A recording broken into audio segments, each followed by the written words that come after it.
బీటెక్లో జాయిన్ అవుతున్నావా? ఇంకా కాలేజ్లో జాయిన్ అవ్వడానికి ఇంకా కొన్ని రోజులు మాత్రమే ఉందా? కోడింగ్ రాకపోయినా టెన్షన్ పడకండి.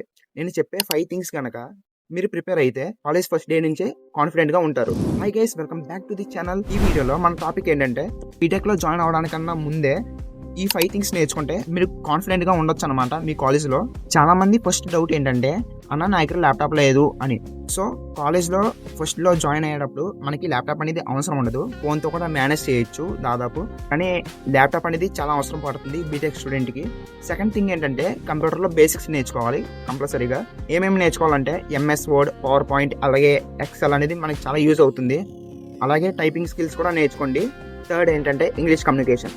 సో బీటెక్లో అనేది ఇంగ్లీష్ కమ్యూనికేషన్ చాలా అవసరం పడుతుంది. మీరు ఏమైనా ప్రెజెంటేషన్ లేదా హ్యాకథాన్లో పార్టిసిపేట్ చేస్తే అక్కడ ప్రెజెంటేషన్ అనేది చాలా అవసరం పడుతుంది అనమాట. ఫోర్త్ థింగ్ ఏంటంటే learn about programming skills. So హాలిడేస్లో ఏదో ఒక ప్రోగ్రామ్ సెలెక్ట్ చేసుకుని నేర్చుకోండి ఫస్ట్. నేనైతే సి లాంగ్వేజ్ అనేది ప్రిఫర్ చేస్తాను. ఫిఫ్త్ థింగ్ ఏంటంటే learn about AI tools. So బీటెక్లో ఏఐ టూల్స్ అనేది చాలా అవసరం పడతాయి అనమాట. చాలామందికి ఆ టూల్స్ గురించి తెలియక చాలా టైం అనేది వేస్ట్ అయిపోతుంది. సో అందుకే ఈ హాలిడేస్లోనే ఏఐ టూల్స్ గురించి నేర్చుకోండి. బీటెక్లో మీ వర్క్ అనేది ఈజీ అవుతుంది. సో ఇదే అనమాట మన వీడియో వచ్చేసి. మన వీడియోలో కంటెంట్ అనేది మీకు నచ్చితే మన ఛానల్కి సబ్స్క్రైబ్ చేసి బెల్ ఐకాన్ ఆల్లో పెట్టుకోండి. అలాగే మీ ఫ్రెండ్స్కి షేర్ చేయండి.